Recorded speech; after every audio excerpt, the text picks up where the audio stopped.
Talk and Rock Radio, where friends meet at the intersection of life, inspiration, and music. Here's your host, Rick Kern.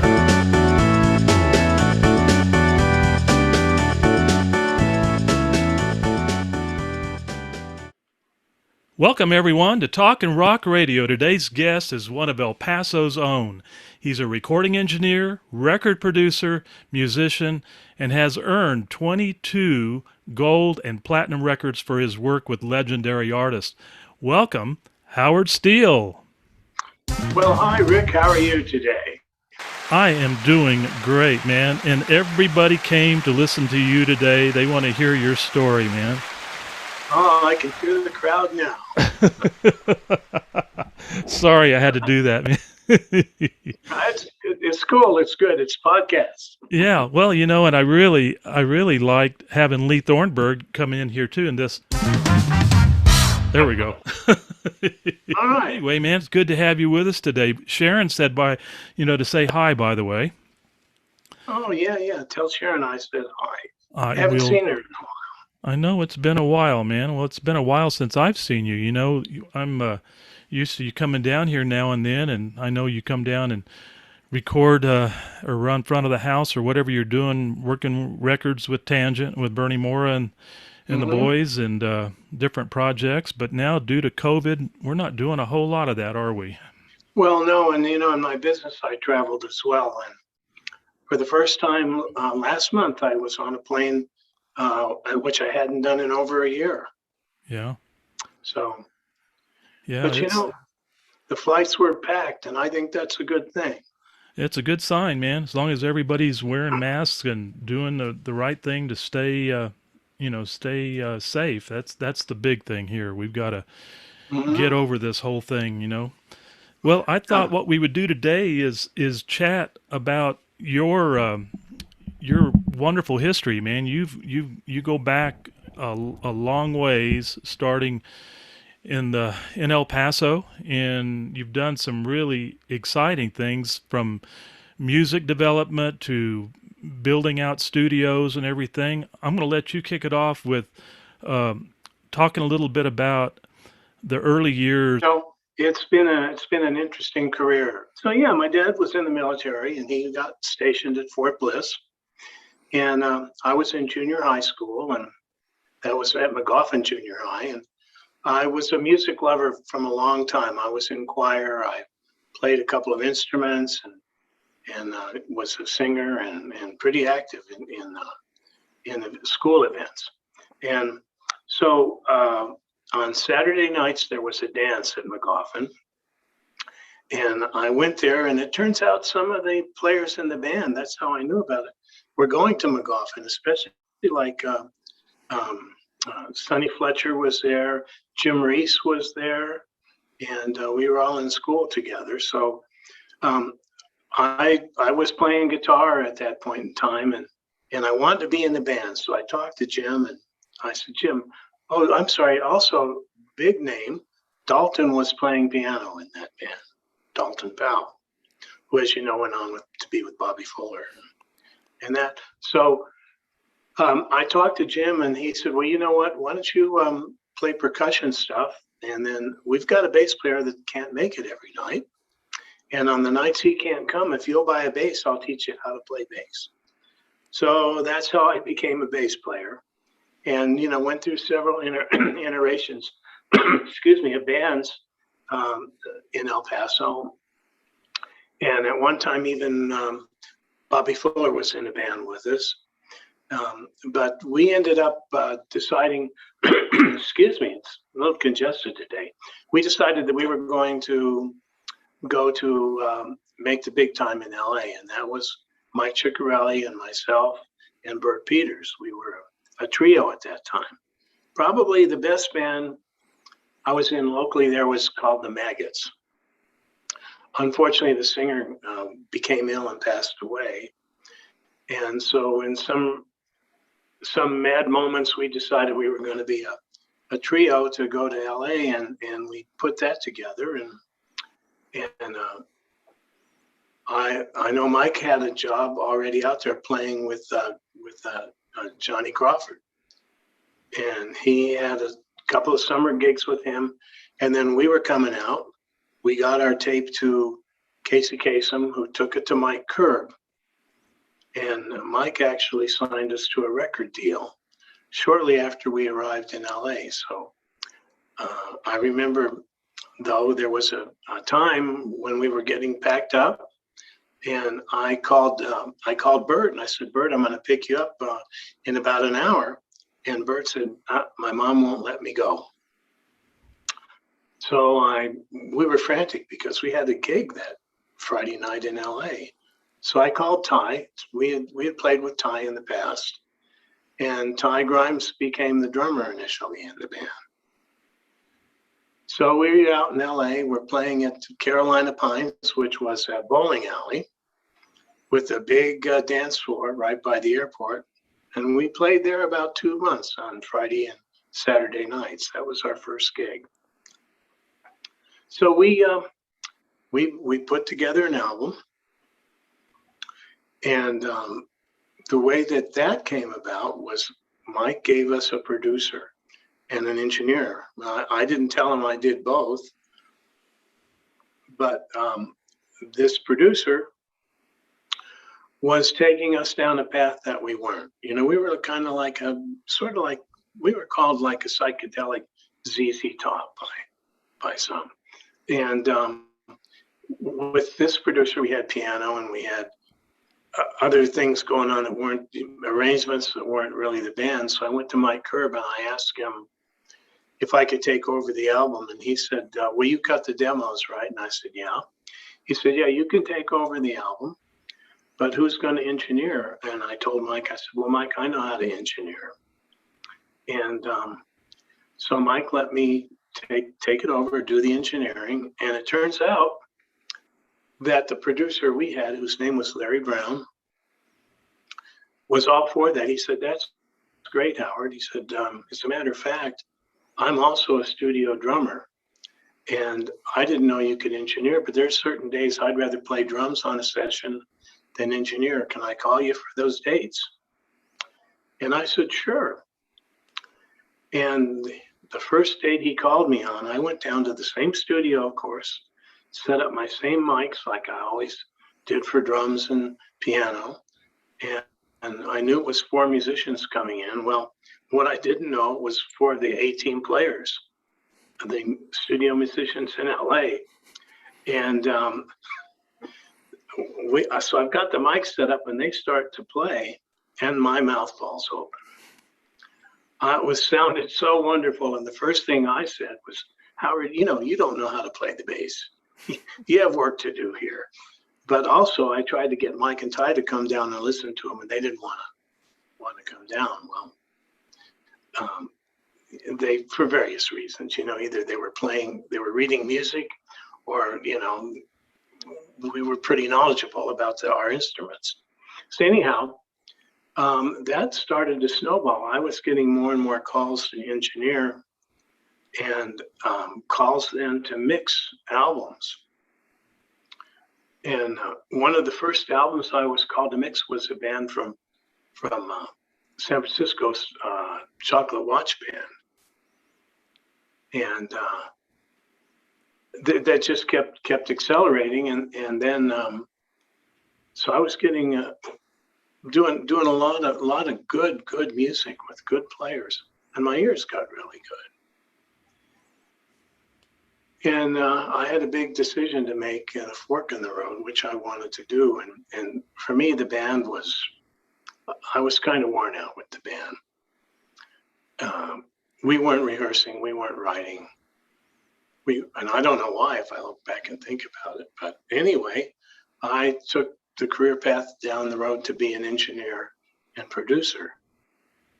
And even was a bass player, studio bass player for a little while. But my career of being a bass player changed when one of the record company execs one day, I was playing on a session, and he called me in the control. He said, Howard, you got to fix this sound. Listen how bad these drums sound. And, you know, then I thought for a minute, you know, I really like being on the control room side. And so I put my bass down and became a professional engineer producer. And things just went wild. Never looked back, right? I never looked back. It was a tough decision emotionally to leave the band, of course, because I would have liked to have taken them with me, on whatever path I was going down, but you can't do that. Well, let's talk a little bit about that path transition there when you met Richard and everything. Go take us down that path for a minute. Okay, so I had I married a background singer, my first wife, and she and her mom were both background singers, the A-team background singers, and that got me into a whole nother genre of professional people, professional studio owners, record company, A&R people, and that sort of thing. And in that process, we put a studio in the house. And if you know me, it wasn't just some equipment thrown in a room. It was a serious studio. And it started getting a good reputation. And at the same time, I was working with a friend who asked me to take over his electronics company, which was called Quantum Audio Labs. He said, we're floundering, we don't have product and that. So I became an owner of an electronics company and designed professional audio consoles. Well, I get a call one day from Richard Perry, who says, I want to buy one of your consoles. And they had a great reputation. People really liked them. And I said, Richard, okay. So I said, where's your studio? And he said, well, I don't have one. So now I've got to step back for a little bit here. So we had the studio in the house, right? And I'm doing a union session with union players, and there's a knock on the studio door, and it's the zoning commission. They said, we have to close you down right now. You can't have a studio in your house. So I walked outside with him. I said, listen, give me 30 days. I'll have it closed down. And so he did. So I frantically had to find a studio, and I knew Marlon Jones down on Melrose Avenue had a studio that he called, it went through several names, Britannia Row, Abbey Road. It was Abbey Road at the time.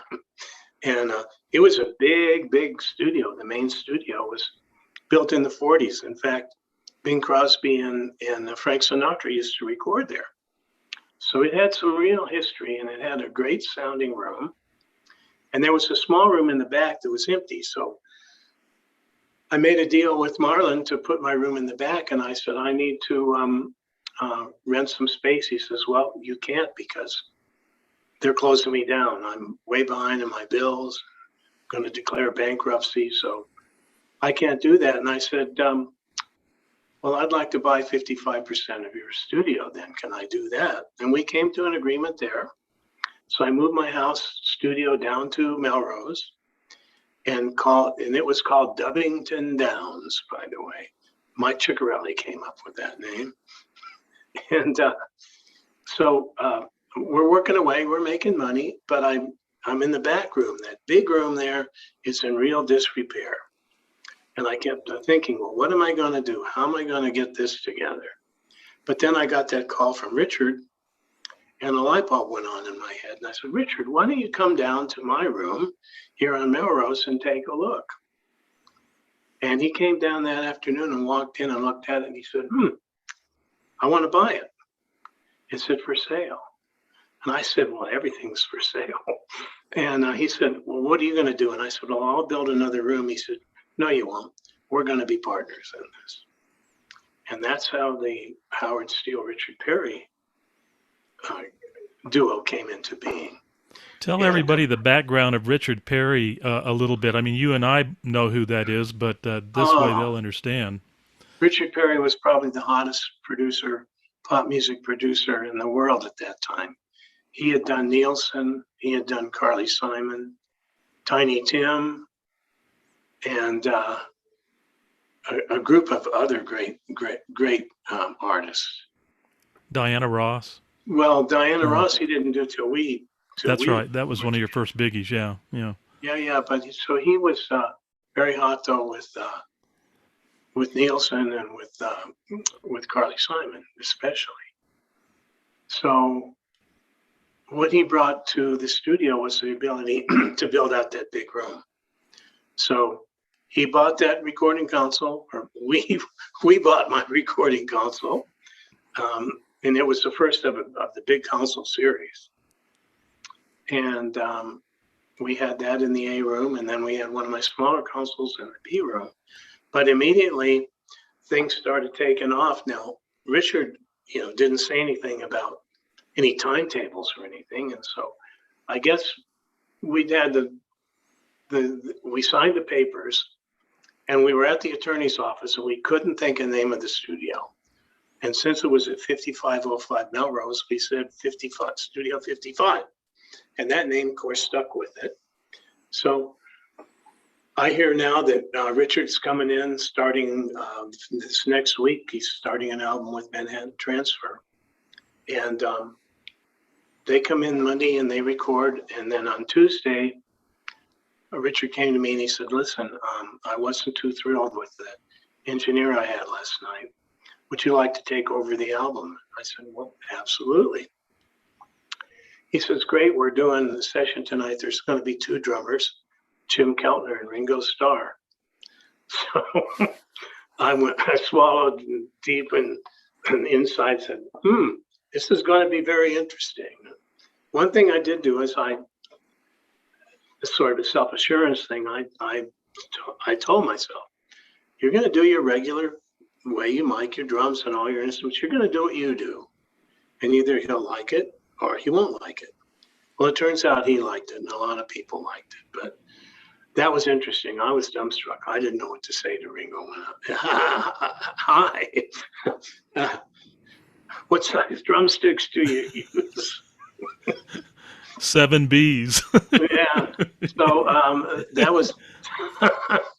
was a good introduction there. But I worked with him steady from that point on all the projects. I think one of the coolest stories that you told me years ago was when you discovered Toto in your garage studio, right?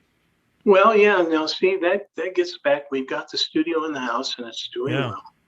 And my wife Carol introduced me to Tom Knox, who was another engineer in town, and I said, Tom, would you like to work at the studio? I can't do all the sessions there, and run the electronics company too, and do my producing. So I was wearing a lot of hats.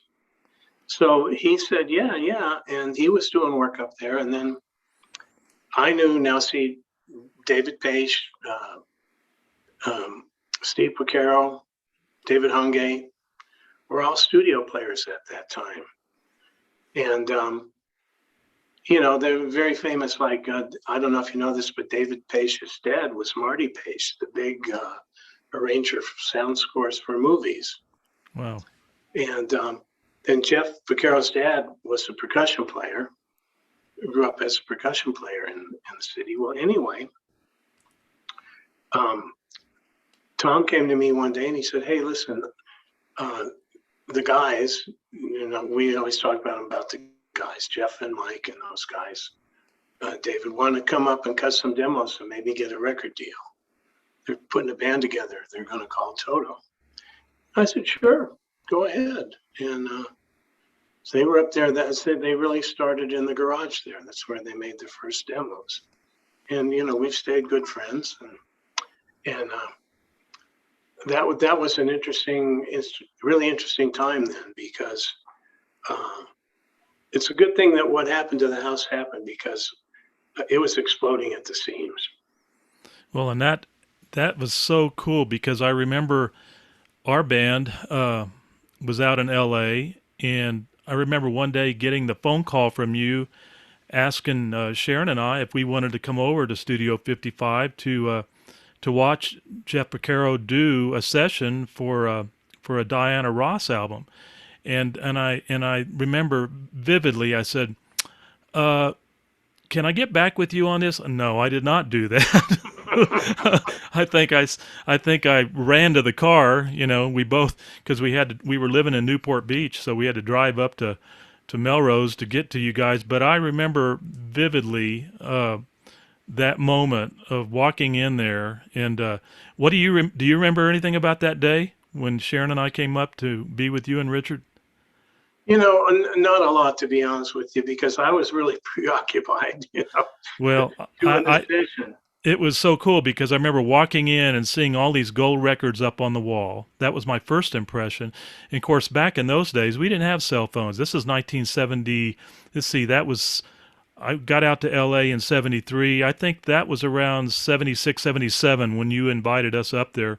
And remember walking and seeing all these gold records on the walls. And then we sat down in front of the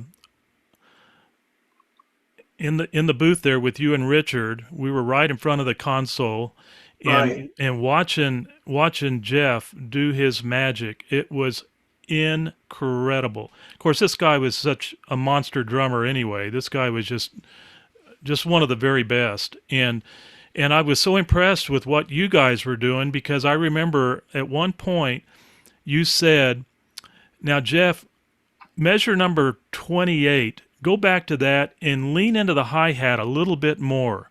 And I to this day I remember that, and I'm going, how in the heck did you guys even know that? But that's why you and Richard were some of the best in the business. So I thought, well, there you go. There's the true testament right there. Well, I have to be honest with you. My music theory wasn't all that great. When I was first in rock and roll bands, learning 3-chord songs, right? And that, but I owe all that knowledge to people like Jeff, who taught me how to tune drums, and David Page, and the guys just coming in the studio. You start looking at charts and you start reading the charts, and when you do that every day, I mean, it becomes almost second nature to you. Yeah, well, it was one of my most memorable moments of being on the road, and I appreciate you reaching out to us. That was totally unexpected, and it was really, really cool.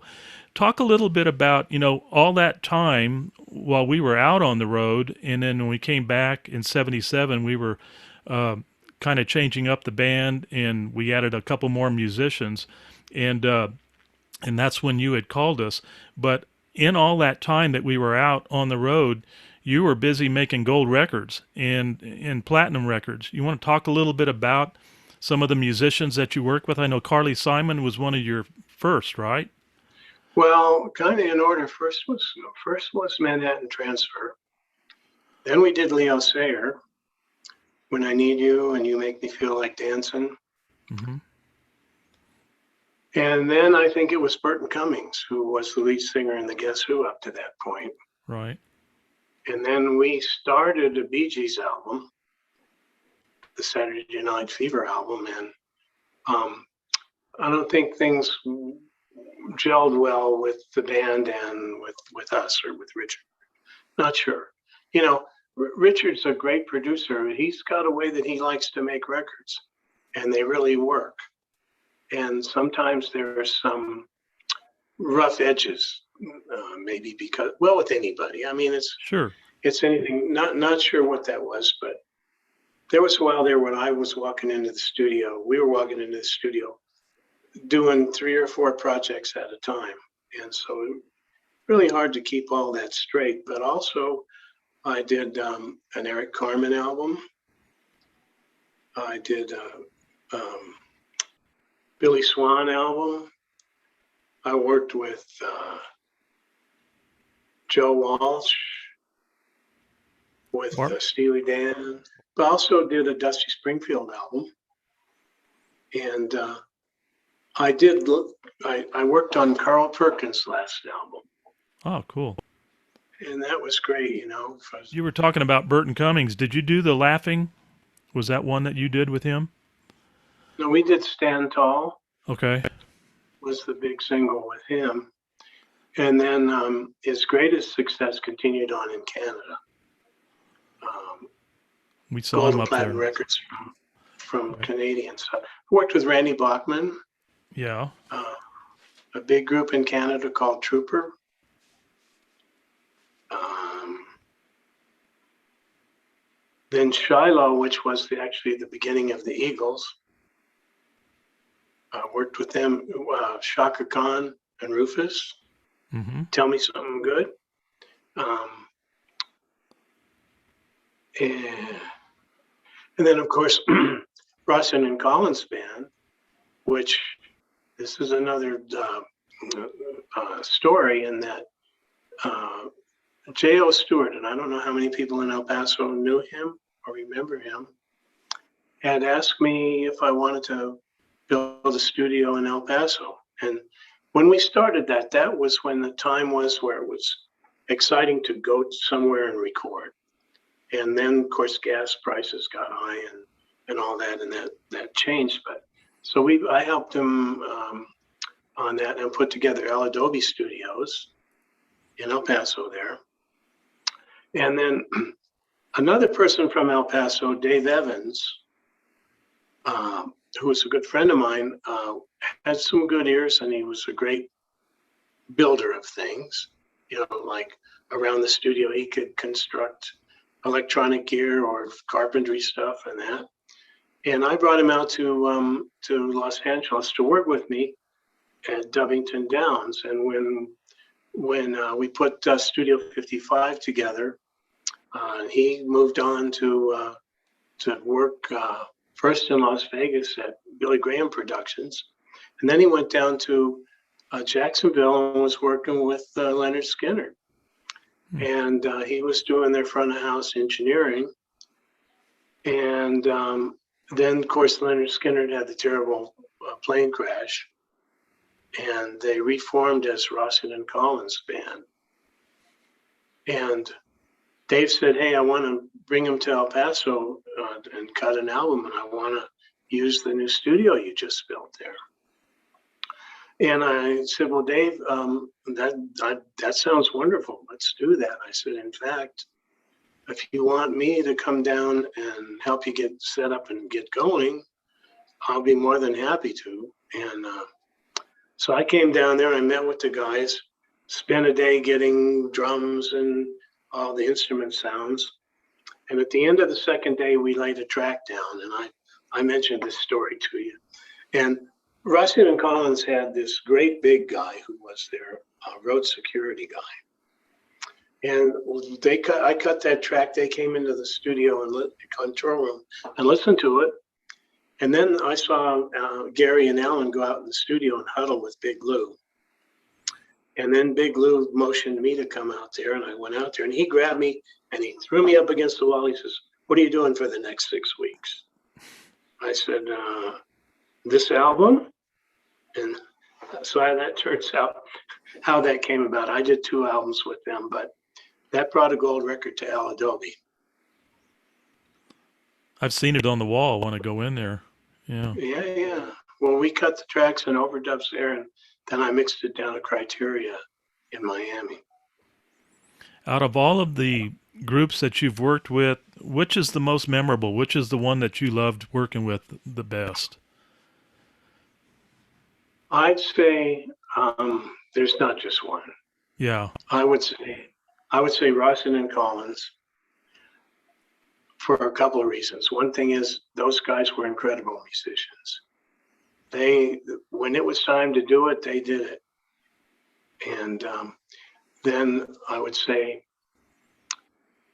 Diana Ross was great to work with. Oh, Burton was wonderful to work with. Burton's voice, So good. Leo's the same way. They're just really, really good singers. They put their emotion in it. They just give you goosebumps when you hear them singing. Trooper up in Canada was a lot of fun. Those guys were fun. And I had some fun times with them. Like I mixed them in Toronto, and I went to Toronto and I went over to the promoter's house with the band manager, and we took a boat over to the venue, a power boat over to the venue. and it was dark on the water, so I was kind of apprehensive of exactly where we were going. But that was a neat thing. I've mixed live mixed Rossi and Collins in front of 50,000 people in the Orange Bowl, among other things. That was memorable. But my memories are not just being with the people. It's the emotions that I felt, and just being around that kind of greatness is very special to me. Speaking about large crowd, I remember about 3 years ago or so, Toto and Yes were in El Paso doing a concert out at Cohen Stadium, and Mm-hmm. I remember Sharon and I and another couple were sitting in the audience, and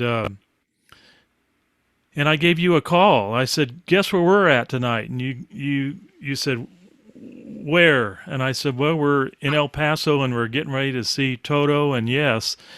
And I remember you said, "Rick, hurry up! Why don't you run down, go backstage and find out who the manager is, who's the stage manager, all this stuff." And I'm going, Howard, I said, "Man, I don't have security clearance to get down past the front row, much less backstage, And so we got a good laugh out of that.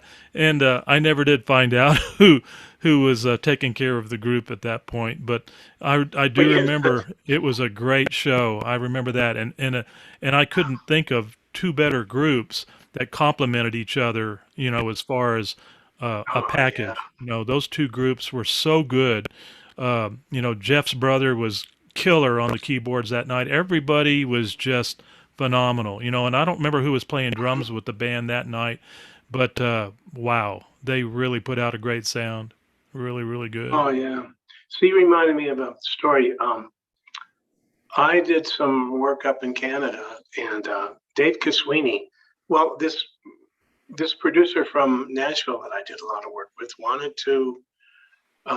We had a partnership deal to produce this female singer who had just won a radio station top singer award, and she was good, and there was a budget there to cut. So he wanted to take some players out.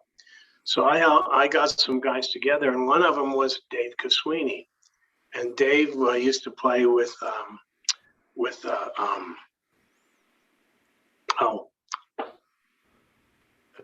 big act out of Detroit. Detroit Wheels? No. But anyway, so the funny thing is we were going to go to look at this band in Edmonton in the club, and the group of us and the record guys with us, we get up to get in this club, and there's a big line around. And Dave Caswini looked at me and says, "Howard, why don't you go up there and tell them who you are and who I used to be, and see if they'll let us in." And how did that work out? We were able to all get into it, but just his idea there. He was always quick on his toes like that. Back in 2009, and I'm trying to remember if you were at that, but our very first Border Legends show that I started was in 2009, and I remember year after year after year, you would come down from Colorado and come to our show.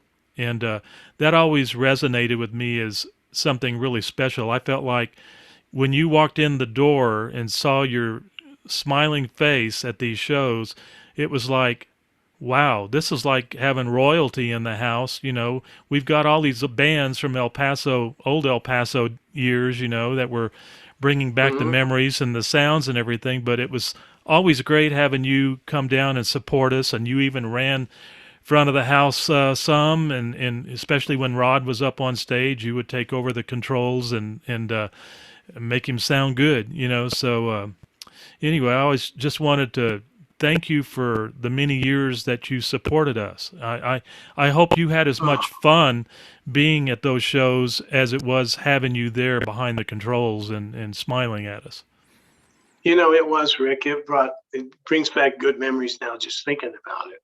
But that was a good time for me. I really really did enjoy that. I like seeing the people that I grew up with, and hearing some pretty good music.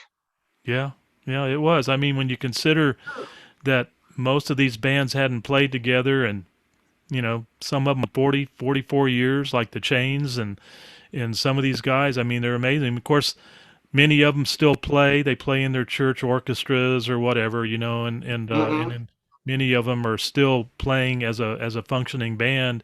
But last year and a half, they haven't been playing. So I think a bunch of them, like here in El Paso, PT and the Cruisers. Of course, Patty kind of resigned from the band for a while, but the band's still been playing over at the studio at Star City and Yeah. and Yeah. doing their thing and still recording and everything, recording some of the songs. Andre's been doing some of the songs that he's wanted to, that he wrote, that he's been wanting to record. So he's been doing that with Doug and Gary and Buddy and everything. So they've been doing that. So, but anyway, life goes on. Hopefully this year we'll see a lot better things happening than what we've seen in the last year and a half. I mean, I think South by Southwest looks like Austin City Limits is on board. My sons and daughter live in Austin, so it looks like things are going to start happening in Austin again. Fingers crossed, and things will get good again musically.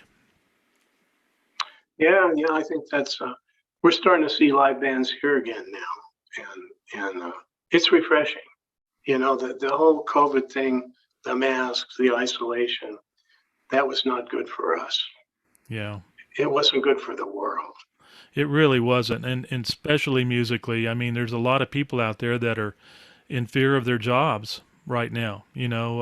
What's gonna happen? They've had to downsize the size of the groups.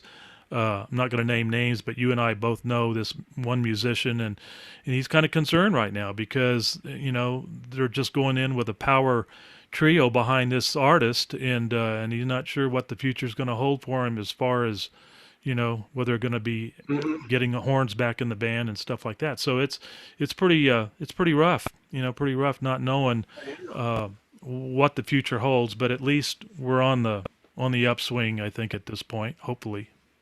Yeah, we definitely are, and that's a good thing. Some of my fondest days in music were the days in El Paso, playing the clubs, playing the dives, recording, all those things. In fact, Harry Slale, who you know now, his father used to own KA Radio. Right. In the days that KA was the powerhouse AM country station. Ed gave me my first job in broadcasting. My other hat is an engineering side, not just record engineering, but electrical engineering. And actually, we moved, the studio was out, or I should say, the radio station with the control rooms and everything was out on Dyer Street. And but up on Piedras was an old building that used to be the original KA building. It was a Spanish stucco building, and Ed wanted to move back in there because we had to sell that. That was 50 acres there on Dyer Street, and population was just growing around it, and we had to move it out further out of town. So that was part of that move. And we built a studio up in that building. Yeah, it's a lot of really great people who come out of that place. Charlie Russell, T. Casper. I knew a lot of the AEs that worked there. Rob Burton. A lot of people you and I both know. Yeah, you used to play with Charlie Russell now and then. Yeah. So that studio is where we got the demos that got us the record deal in Los Angeles. Yeah. So, and then I think one of the things that I attribute to my to being blessed with great ears is Rod Matthews, who was the engineer, the head engineer there, had me going out down around Christmas time, going out to all the high schools down to the to UTEP and that. and recording the Christmas programs using 4 great Neumann microphones and a portable Ampex recorder. Cool. And we would run those on the air on Christmas Day so the jocks could have the day off. Yeah. So I recorded like 24, 30 hours of music a couple of years there in a row. You know, Wearing headphones. those were great days. You know, I remember back, this is going to be probably in the early 80s. Our Lions Club, I don't know if you remember this, but the Downtown Lions Club, we used to do the Easter sunrise service from McElligan Canyon. And first that started down at El Paso High School Stadium there. But later on in the years, we went to McElligan and we're doing the Easter service there in the amphitheater. And I would always work with, I'm trying to remember the guy's name. He was the head engineer at KHAY, and I would always be talking to him that morning because I was one of the guys that was setting up the stuff at the canyon and everything for the service. But I'd always talk to him because he would always do a live remote of the service from McElligan there. So that was always a cool thing. But yeah, a lot of different connections to KHAY Radio in El Paso. Yeah, it's not there anymore, but it's just right down the street from Kiki's Restaurant. I know where it is specifically. Yeah. You know, the great thing about that was the studio room itself, inlaid in the floor, was the outline of the state of Texas. Yeah. With a big star where El Paso was. And I think the colors used to be KEPO or something like that. But that was a beautiful piece of work. It wasn't just, it was finely detailed. And I always liked that. I wondered what happened to that. Yeah. I would be remiss if we didn't talk a little bit, Howard, about the records and coming back to El Paso and the unfortunate thing that happened. You were coming back here to settle your dad's estate. He had passed away, and of course I've been there and have shared that unfortunate situation myself with my dad's estate, and that in itself is just a very difficult thing to have to deal with. But that whole thing was compounded by an incident that took place that I'd like for you to share with everybody about your records and everything. Okay. Well, my mom passed away, and then about 6 months later, my dad became very ill and passed away. And at the same time, my sister, who was living in Dallas at the time, was brutally raped. And she was in El Paso living with Dad. And so when he passed away, she was in no condition to really do anything with the estate or closing up of anything. So I decided I better move back there temporarily and take care of that. And I was in the process of moving to a different house in LA at the time anyway. So I called a moving company and had them pick up my stuff and pack it up in Los Angeles. All my furniture, all my clothes, all my gold and platinum records, all my memorabilia, and put it in storage. Well, I go to El Paso. I'm there about 3 weeks. Scott Martin, and what helped make me that decision is Scott had just built his facility, Martin Recording, there on Castellano, where Star is now. And he actually, when I moved to Nashville, he had moved to Nashville. But he and I hooked up pretty nice. That was after this episode. But he really liked me and said, listen, Tom Headley just built me a recording studio in this new building of mine. And I knew Tom. Tom's one of the premier world studio designers. He said, why don't I come out to LA? Let's go shopping for equipment for the studio, the mics, the board, the outboard gear, the machines, all of that. And then come back and work out of my studio. Call that your home base. So that's what I did. So I was back there about 3 weeks, and called the moving company to get my stuff moved to the house I found in El Paso, actually out in New Mexico, Santa Teresa. Scott lived out there, and there was help me find this house.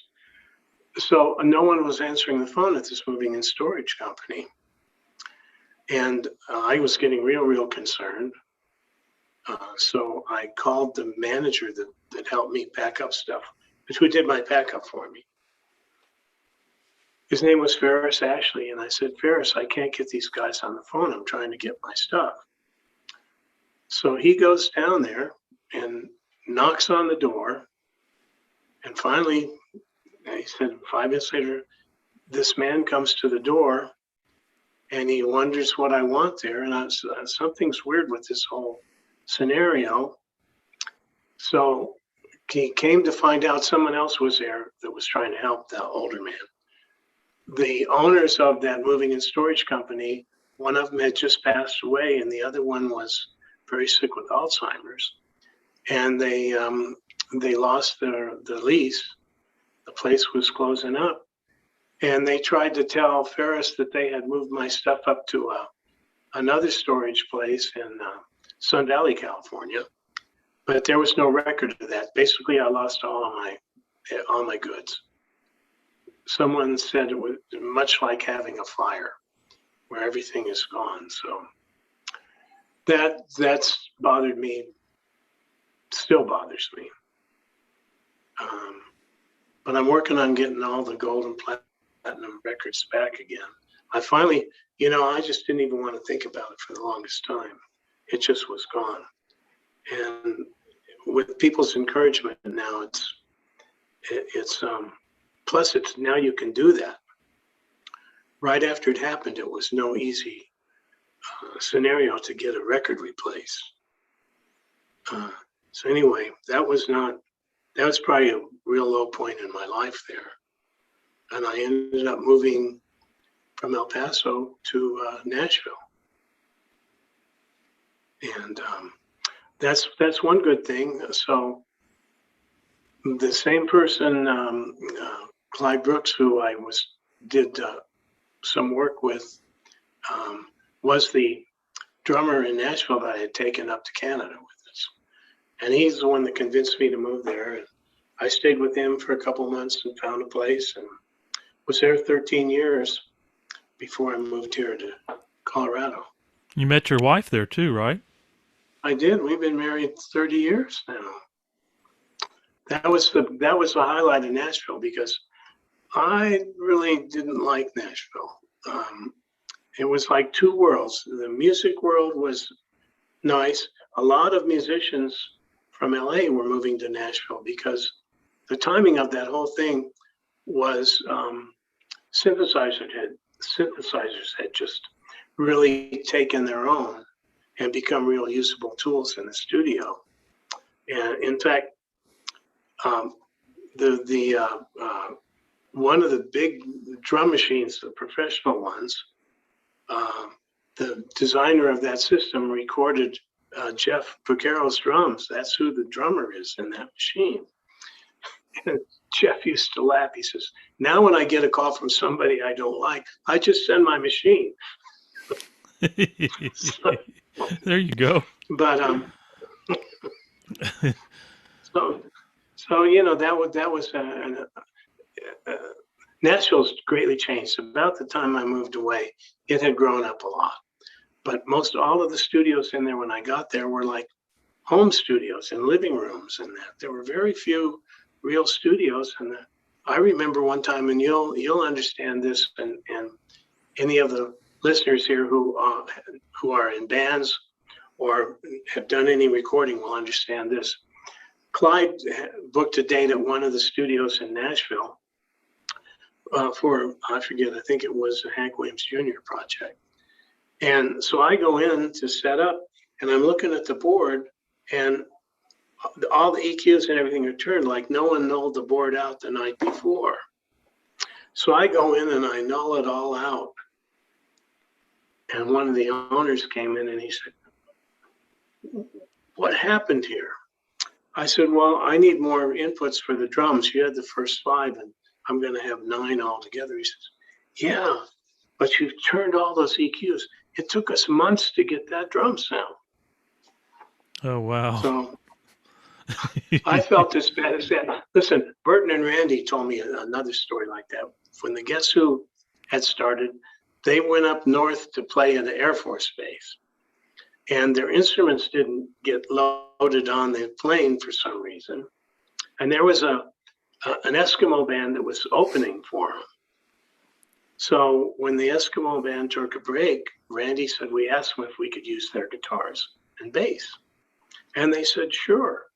We got up there and they were really all out of tune. He says, we tuned them up and we did the session, or we did the set, and gave them their instruments back afterwards. And apparently they had learned to play however they were tuned out of the box when they ordered them, you know. The guitar would arrive in the mail, and well, that's how you tune it. So unfortunately, they couldn't play anything after that. Randy felt so bad.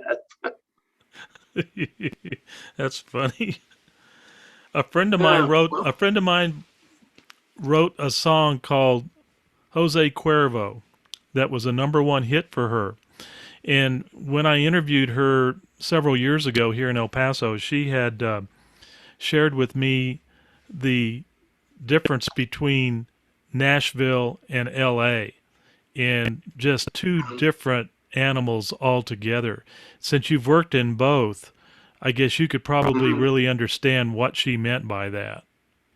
Yeah, you know, but here's the thing. If you think about this now, Nashville's really a tune town. It's all about the song, right? Which it has to be about the song. Well, to the extent that studio budgets to do a country album, you would get $25,000. Now, where I came from in LA, $25,000 wouldn't get you a quality album. It could get you something, but not polished. And well, I mean polished, I mean in a good way. That there's no bad vocals, that everything's in tune, everything's in time, and it's got a sound quality about it. Those studios in Nashville, when I first were there, I mean, I mixed a record for Mercury. Mercury had signed this artist, John Brannon. They signed a trio. They signed Toby Keith, Shania Twain, and John Brannon at the same time. It was Mercury's push into progressive country music.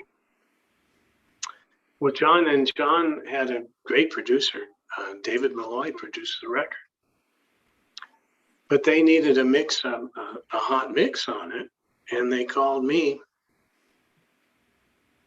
And I go over to where they've recorded this album, and it's a PV console and PV ADATs. Now, I don't know if you've ever recorded on ADATs, but they don't have much of a sound stage. They're very kind of close sounding. Right.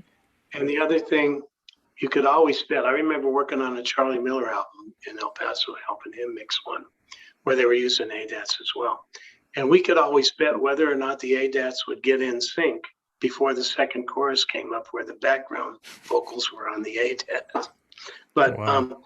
That level of gear, and you just, you know, I rented all kinds of outboard gear to try to smooth tube stuff, to try to get some quality out of it, and it just never comes to life. So let's talk about that for a minute. You know, since you've come full circle all the way around from Mylar to, you know, digital, analog to digital, I know I've heard this numerous times from different engineers and producers that you just can't beat the sound of what happens in the analog world.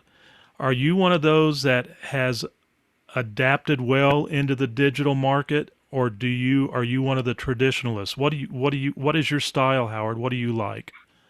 Well, you know, that's interesting. Early on in the digital realm, Jeff Emmerich used to say that digital is like a piece of film. It's a snapshot, an instant snapshot, where analog is like a painting. And that's kind of a good description, because I'm not going to go into all the technical stuff, but the answer to your question is I embraced the early digital in Nashville because it was the standard there. But now that you can record at higher sampling rates, I think once you start using technical stuff at 96K or above sampling rate, and especially 24-bit depth, you're going to get analog sounding stuff.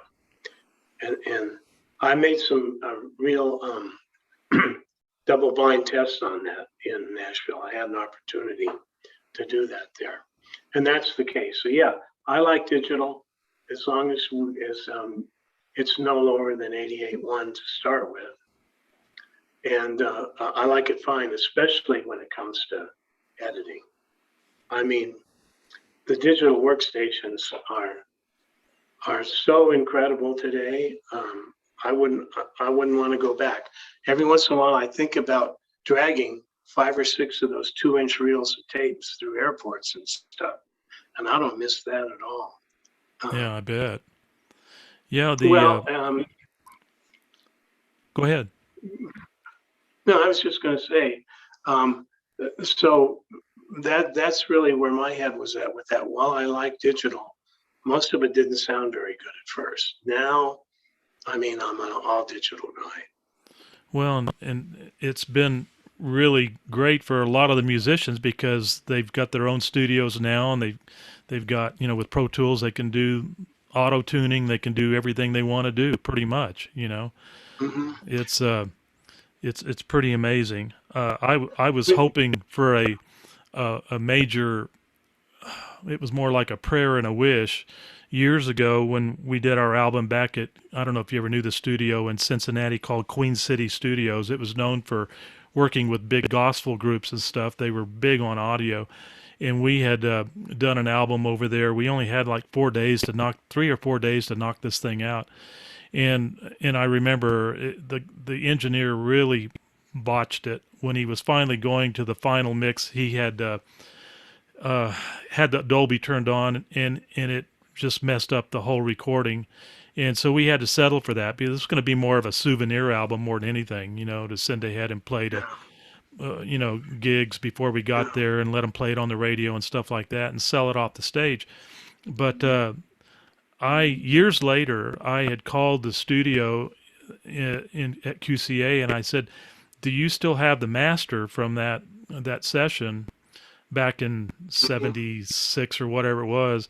And they said, "No, after 10 years, if you haven't ordered more records, then we destroy it." So it was gone.